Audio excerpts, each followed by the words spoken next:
Hi guys, greetings of the day. Please welcome back to my YouTube channel. Myself, Professor Vijay Tavardhan. And in this video session, we are going to have a discussion on how to solve a problem on projection of solids, which is in particular to the booklet drawings, that is the manual drawings. Now the example problem is like this. A hexagonal prism, 25 millimeter sides of base and 50 millimeter axis length rests on HP on one of its edges. Draw the projections of the prism when the axis is inclined to HP at 45 degree and appears to be inclined to VP at 40 degree. So according to the given question, we have to construct a 25 base sides of hexagon, which is a height of 50 millimeter, and it is supposed to be inclined to HP at 40 degree, that is the axis, and the same axis is once again inclined to VP at 40 degree with an apparent angle is given in the question. Now let me show you the actual things, how the solid is going to be rested and how we are to proceed it. Now you can say this is a hexagonal prism, which is as asked in the question. The base shape is hexagon, that's why it is called as hexagonal prism. Now the sides of this hexagon is 25 millimeter and the height of the solid is given as 50 millimeter and it is resting on a HP on one of its edges. Initially the solid will be kept like this, then it is going to be rotated. Now one can observe that it is resting on one of its base edges whose inclination is 45 degree and the same axis is once again inclined to VP at an angle of 40 degree. Now this is how the actual solution is going to look like. Now let me show you how to do it in your booklets. Now to continue it within your booklets, now take the compass and set the radius value equal to 25 millimeter. Now you can ask a question why we need to take a 25 millimeter as a radius, because the side of the hexagonal prism is given as 25 millimeter. Then take the radius as 25 millimeter and then you are supposed to draw a circle anywhere below the XY line like this after marking the center point properly in your grid books. Okay, once you have drawn the circle, then what you are supposed to do is using your scale and using 2H pencils. I repeat, using 2H pencils, you are supposed to draw the circle also and the step right now what we are proceeding also. And you are supposed to construct a vertical diameter of a circle. By constructing a vertical diameter, I am going to show you the shortcut how to construct a hexagon. Now, using the compass,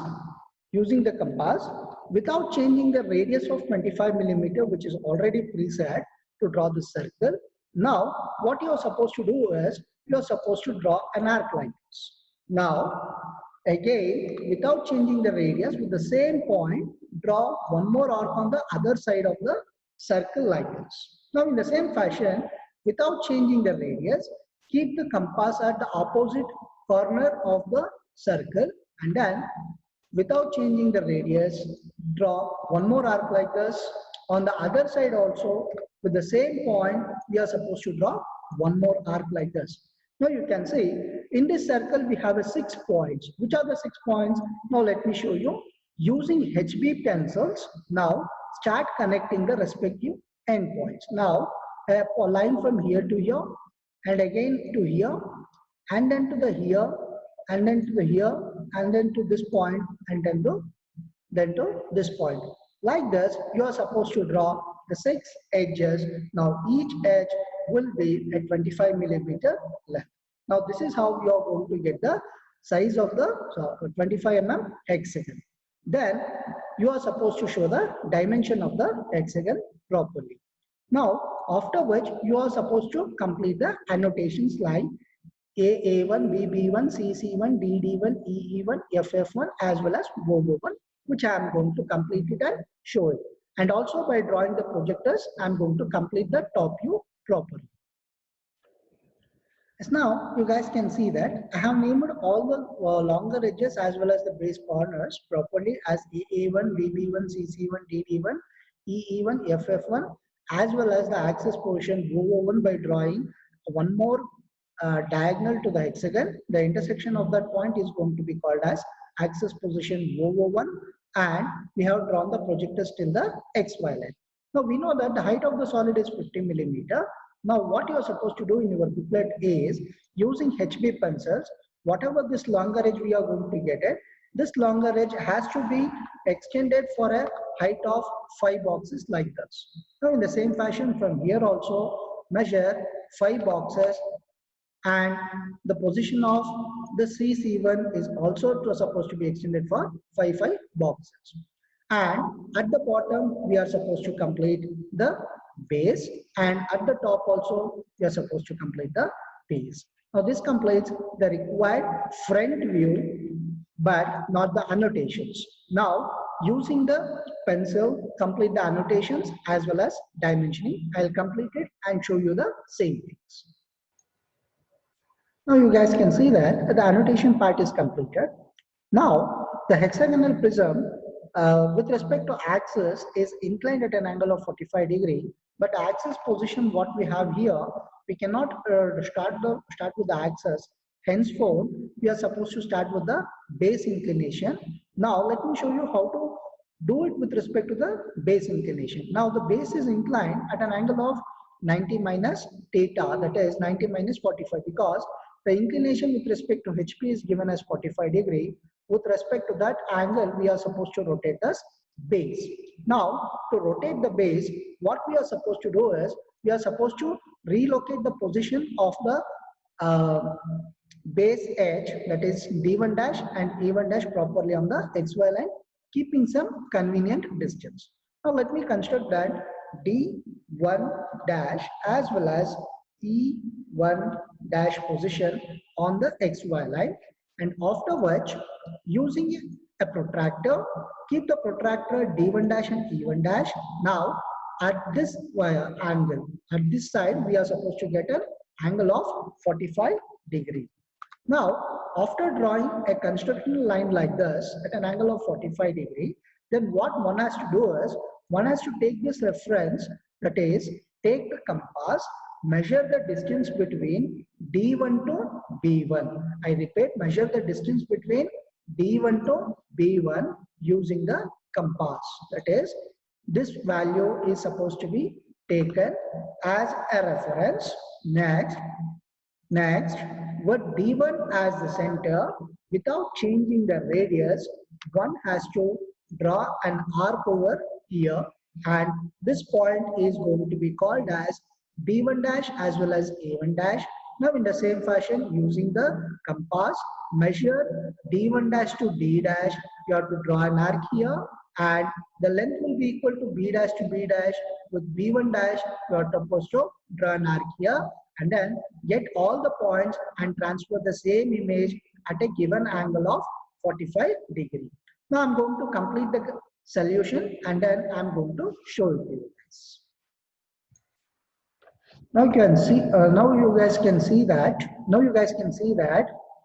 With D1 dash we have taken B1 dash. Also with B1 dash and D1 dash we have taken D dash as well as B dash using the arc technique. And also we have got the positions of C1 dash, F1 dash, O1 dash, C dash, F dash, O dash. And whatever the image we are getting in the first stage front view, the same has to be reconstructed over here. Now the axis inclination is given as 45 degree. Now what you are supposed to do is, using a scale and a pencil, keep the scale which is parallel to this line, that is, I repeat, parallel to the axis line, and it should be extended till the XY line, which is as shown in the figure over there. That is, as shown there, you are supposed to extend a line like this, and then using your pencil, show that, draw an arrow and show that this inclination is 45 degree. Now we have completed the second stage at an angle of 45 degree, only the front view. Now we need to draw the top view. Now to draw the top view, we are supposed to draw the projectors from each and every corners of the front view and each and every corners of the top view from the previous stage. Now let me show you only one projectors, and let me complete the entire image and then show it to you guys to save your time. Now let me select the corner D dash. Now you can see the D dash, I am going to draw a line like this, okay? And afterwards, a D is here. I am going to merge these two lines like this, that is the extensions. And then this point we are going to call it as D dash. Like this, we are supposed to draw a projectors for all the corners first, and then we have to make the namings properly like this. Now this is going to be called as D dash. Sorry, it is going to be called as D. Now in the same fashion, A1, B1, C1, D1, E1, F1, A, B, C, D, E, F, and O1 has to be projected first. Now let me complete it and show you to you guys. Yes guys, now you can see that I have drawn all the respective projectors and marked the respective corners properly. And then we shall apply the rules of visibility. Now what the first rule says that the boundary lines are always visible. Now what is a boundary? Now using your HB pencils, now let me show you the boundary. Now with A1 as a start point, let me connect it to B1 and then to C1 and then to C, then D, E, F, F1 and A1, which is going to form the boundary. Now the meaning of boundary means when you are going to connect the points properly using your scale and pencil, now it should forms the outermost layer of this solid or outermost lines of the solid, which we call it as boundary lines. And then it is completed now. Now, what is the second point says for the rules of visibility? Identify the visible base and make those base edges as visible edges. Now, when an observer is seeing the object from the top base is nearer to the observer, or in a blind method, I can say that the base edge which is away from the XY line is nearer to the observer always. The base edge or the base which is nearer to the XY line is always invisible. Okay, now we understood that A, B, C, D, E, F is going to be the visible base, and using your HB pencils in the top you make those base edges as visible, that is F to A. So here you should be very cautious and very careful. So connect F to A and then A to B, then B to C as a visible base. And afterwards, the third point states that identify the invisible base and make those base edges as invisible edges. Now, once the top base is visible, obviously the bottom base becomes invisible. Now, using the scale and pencil, with the hidden line concept, the bottom base edges must be made as invisible, but the base edges which are on the boundary should be always visible. Now the base edges which are not on the boundary should be taken as invisible edges, that is F1 to E1, E1 to D1 and D1 to C1 should be represented as an invisible edges like this, which is as shown. And then at last, such of the longer edges either partially or completely passing through the visible base are invisible or vice versa. What do you mean by that? Now you can see A, B, C, D, E, F is a visible base. If I am going to connect a longer edge which is passing inside this visible base becomes invisible according to that visibility rule. Now if I am going to connect E1, now one can see that a portion of the line E1 is passing inside the invisible base, visible base, hence it must be invisible. That is the longer edge E1 and DD1, a portion of the lines passing through the visible base, hence those lines must be invisible. Next, in the same fashion, FF1, CC1 forms the boundary and it is always visible. Now we have an invisible base. Now the longer edge passes inside this line either partially or completely. They are supposed to be there always visible. That is A1, A is always visible and B1, B is always visible. And then without forgetting the thing, that is show the axis position O to O1 properly like this, and this completes the second stage, top view. And afterwards the Third stage states that the axis appears to be inclined to VP at 40 degrees. Now, as I told you in the initial conditions only, that is when I was explaining the problem, now the angle beta need not to be constructed even though there is a shortage of length of the axis. Now, we are supposed to construct the beta, but for the present problem, since the beta itself is given, henceforth you are not supposed to construct it directly. Whatever the image is looking here should be transferred at an angle of 40 degrees. Now, how to do that one? Let me show you to you guys. Now, take your scale and pencil, draw a line which is parallel to XY line, keeping some 1 or 2 boxes below the XY line like this, and draw a constructional line. Now, why this constructional line is necessary? To make sure that if you are going to start a 40-degree line from the XY line, there may be a possibility of the top view may be going above the XY line, or it may go beyond your grid books. Henceforth, this constructional line is necessary to draw. And afterwards, using a protractor, keep a point over here, then measure 40 degree over here like this. Now, after drawing this 40-degree line, what one has to do is, using your pencil, locate a point anywhere on the 40-degree line. Now, after locating a point anywhere on the 40-degree line, then this point should be marked as O1. Now, using the compass, I repeat, using the compass, measure the distance from O to O1. Measure the distance from O to O1, and then keep the compass at O1, and without changing the radius, I repeat, without changing the radius, you are supposed to draw an arc over here like this using your 2H pencils.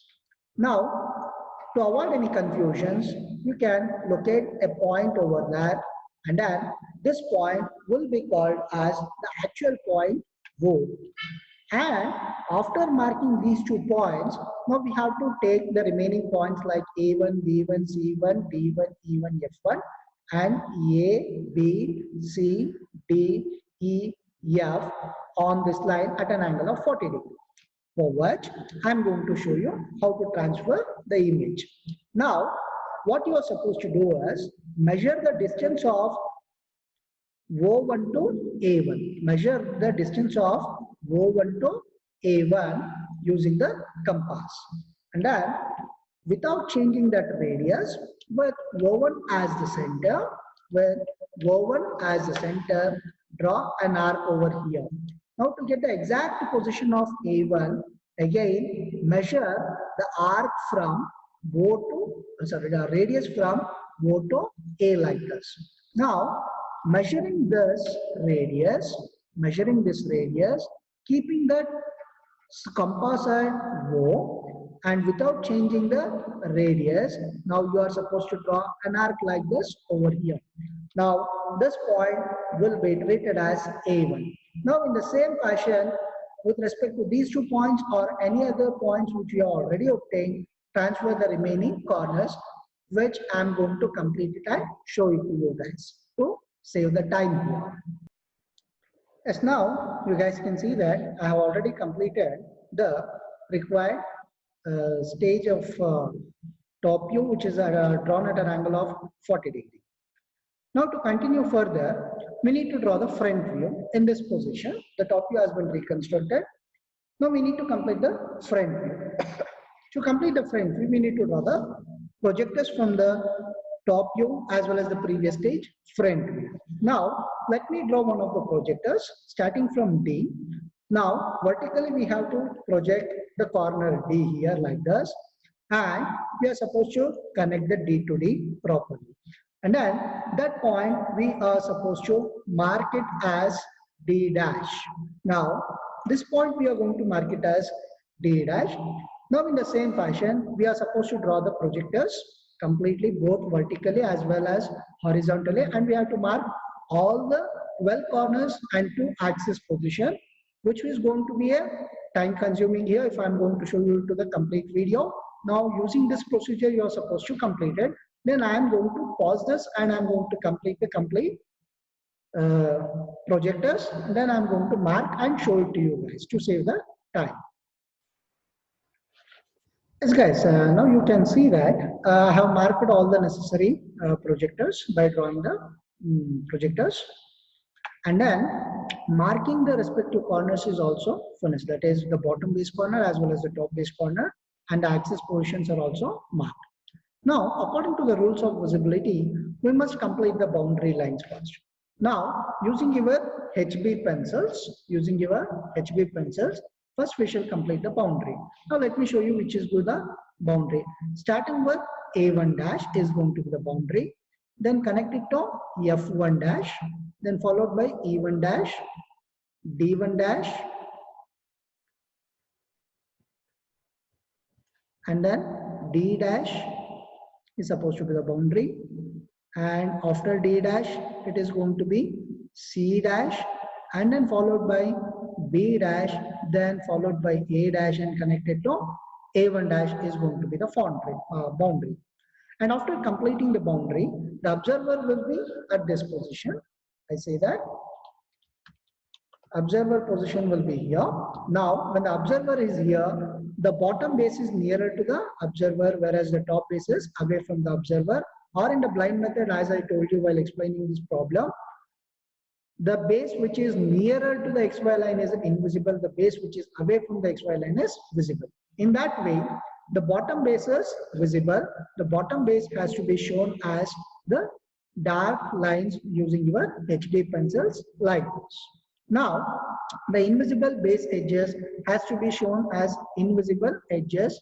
Now, the edges which are not on the boundary should be connected as an invisible edges like this. And afterwards, we have to go for the fourth point in the rules of visibility. What is that fourth point says that such of the longer edges, either partially or completely, passing through the visible base are invisible and vice versa. What do you mean by that? Now, whatever the procedure we have followed to obtain the second stage top view, the same thing we are going to apply it here. Now, the longer edge AA1 and DD1 forms the boundary, so forget about it. The longer edge FF1, if I am going to connect it, it is passing inside the visible base partially a line. You can observe that, henceforth this should be connected as invisible edges. In the same fashion, even if I am going to connect it, it is passing partially inside the visible base, hence this line is also invisible. Now in the same fashion, if you are going to connect B and D1, it is passing inside the visible invisible base, hence these edges must be visible. That is BB1 and CC1 are supposed to be the visible edges. Now at last but not the least, you are supposed to represent the axis position O1 dash to O dash. Now by this, I can say that the problem is completed in your booklets. Now if you are having any sort of doubts to solve this problem, you can feel free to contact me. And if you are not yet subscribed to my YouTube channel, I kindly request you, please do subscribe and like this video and share this video to all your first year engineering students. And thanks for watching this video in my YouTube channel. Thank you once again, guys. Thank you very much.